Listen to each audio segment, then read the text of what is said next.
It's always been about the money piece, and it always will be about the money piece. I've spent countless years perfecting my money piece, and honestly, it's a lot easier than people make it out to be. The money piece has withstood the test of time. It is not going away anytime soon. Let me show you how I do my money pieces in 5 minutes or less. And you better listen to my directions, okay? In order to do this, you're gonna need a few tools. I really recommend a tail comb, and if not a tail comb, then just a regular comb will do, I guess. You're gonna need some clips. Smaller ones are better. You get a better, cleaner section, and it's not too bulky and in the way. So just something that's small like this will be great. You're gonna want a mixing bowl, a brush, and a whisk is optional, but they're also very handy. And I love a brush like this for painting. Something that is not very wide and also tapers at the end really small. These are great for painting. I highly recommend having a pair of gloves. Please wear some damn gloves. And then of course, we need some lightener, and I'm gonna be using 30 volume today. These are what's gonna lighten the hair. Let's bring in my client. Oh, hello. You need a makeover, darling, don't you? What does that mean? Well, you look a little disheveled, hun. You look a little bit winter. It's giving drabby. Wait a second, what is going on here? Why are your layers so short? Did I do this? What is this? So I actually just did this side so that I could show you guys what's going on. So basically we're gonna have two sections. This is what it's gonna look like when you're done painting. So it's basically gonna go really close to the scalp, and it's going to kind of descend down in a vertical towards her ear. So you're kind of starting up really high over here and going downwards and having everything be really blended and soft. All right, but we want really impactful highlights at the bottom. So I fully saturated the ends, and then I did the same thing on the underneath. Also, when you lift this up, you'll notice that there's highlights underneath too. So when the hair is pulled back, it still looks nice and bright. So let's do the same thing on the other side, and let me break it down how I actually did that. Okay, how we first are gonna do this is we're gonna find the recession where the hairline kind of dips back, and we're gonna section the hair out right there. So we have the hair kind of split in two on the side of the head horizontally. Then we're gonna clip that back just like that. We're just gonna take a section out like so. All right, so it's about an inch wide section right in front of the ear like that. And that is how much I'm gonna pull back and clip into place.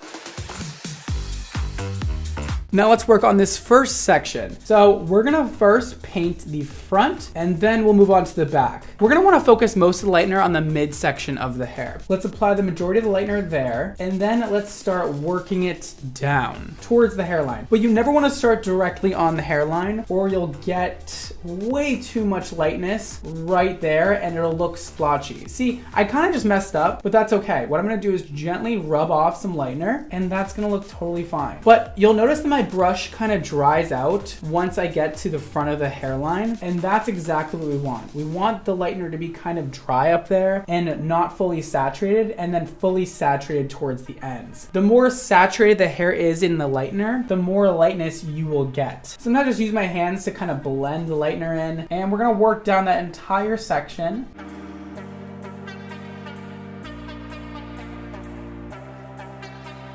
And that looks great. Let's get a bit more lightener on there, and let's switch over to the back side. I'm gonna pull the hair forward, but do not touch your face with it. I'm gonna hop on the other side to show you this. I'm now pulling the hair forward towards the face, and we're gonna now paint the back of the hair. We're gonna do the exact same thing on the back.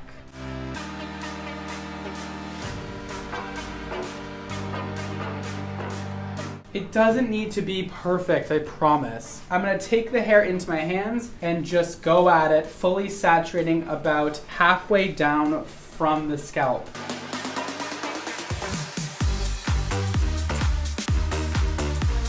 And I'm actually going to use my hands to really mush in that lightener to get it really nice and saturated.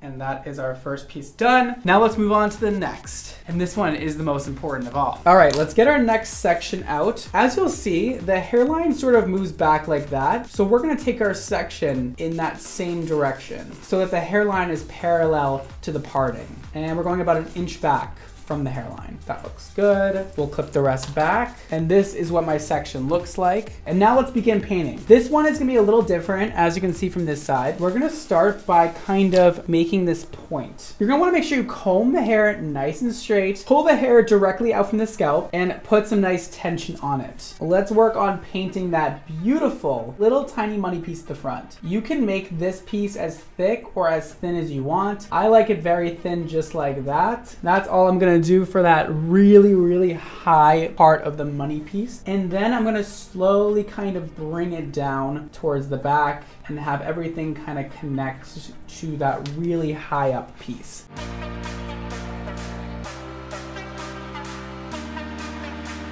This is where I'm at right now. I'm gonna blend this a lot more, but this is what I'm saying. It goes really high in the front and it's going down towards the sides.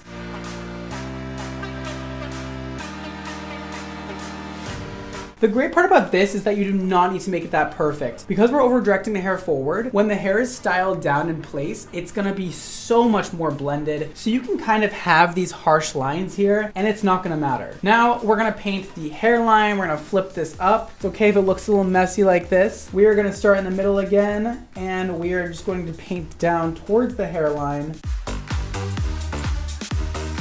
I know a lot of stylists would be cringing to see me sort of flip this section like this while the other side is painted, but I swear it's not that serious and it works every time. And your painting does not need to be as serious as so many people make it. Look at, that's all you need to do. That looks gorgeous. See that blend? Now we're gonna flip it back to the other side and we're gonna fully saturate everything from about midway down on the hair.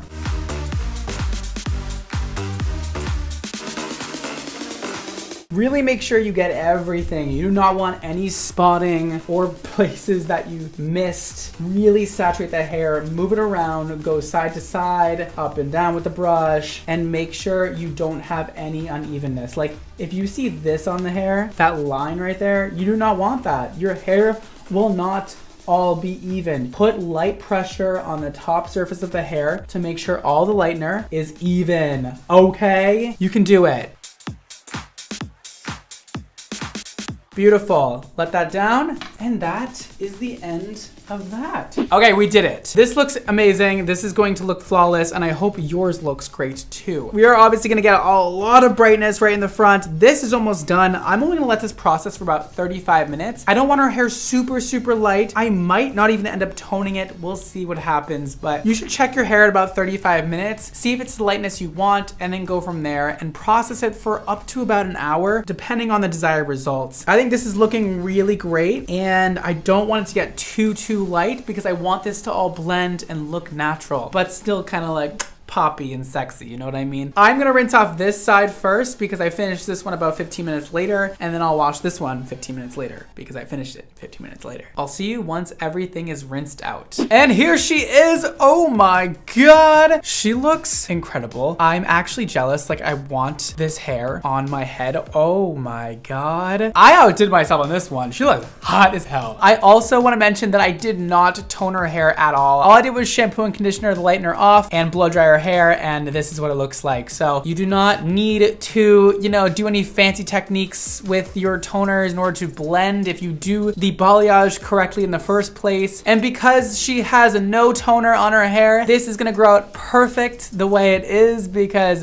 you know, sometimes once those toners fade off and that root smudge fades off, it's not looking too cute. This is gonna grow out amazingly, and yeah, she is super blended at the root area. Everything looks stunning. It even looks great with the rest of her hair being dark, and it just really lightens up her face and makes everything really come together and look so sun-kissed and gorgeous. Anytime I can paint hair, I paint it. Like money pieces, yes, I think they look the best when you paint them. I know a lot of people will disagree with me on that, but I am obsessed with doing money pieces like that. And if the hair is super, super dark, consider using foils when you do this or leaving the lightener on for longer. This is the easiest way I've found to do it and the most effective and the one that looks the best in my opinion. So that is how I do it. Don't rush, but also don't over obsess about your painting. With the over direction that we did and the partings, you're gonna get a blended look kind of no matter what. So I hope that helps you do your own hair at home to give yourself some gorgeous, summery money pieces. They're gonna look fabulous on you. Check out my hair care and hair color line at xmondohair.com or with the link right down below. We have all kinds of sickening products, brand new bond building products, leave-in creams, shampoos, conditioners, hair colors, you name it, we have it. Wave products, hell yeah, I forgot to mention that one. And that's all for today, guys. Thank you so much for watching. Don't forget to live your extra life, and I'll see you next time. Bye.